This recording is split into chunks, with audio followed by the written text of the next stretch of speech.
परभणी इथं घडलेल्या संविधान प्रतिकृतीची मोडतोडीची घटना अतिशय निंदनीय आहे। मनोवादी विचारांच्या लोकांना नेहमीच संविधान डोळ्यात चलत असतं। याना त्या मार्गाने हे लोक संविधानाला विरोध करण्याची भूमिका घेत असतात। परभणीतील या घटनेचे बंदबाबत झालेले पडसाद उमटलेले। संविधानाबाबत आंबेडकरी चळवळ नेहमीच अग्रेसिव्ह राहिलेली आहे। मात्र आता सामाजिक शांतता प्रस्थापित करणं आवश्यक आहे। आंबेडकरी समाजाने शांतता राखावी असं आवाहन केंद्रीय काँग्रेस महासमितीचे सदस्य भीमशक्ती सामाजिक संघटनेचे संस्थापक अध्यक्ष खासदार चंद्रकांत हंडोरे यांनी केले।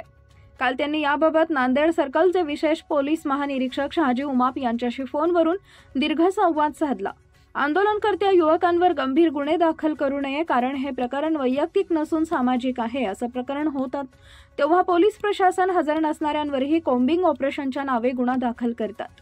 तसं होऊ नये याकरता खासदार चंद्रकांत हंडोरे, विशेष पोलीस महानिरीक्षक शहाजी उमाप यांना सूचना देण्यात आलेल्या आहेत।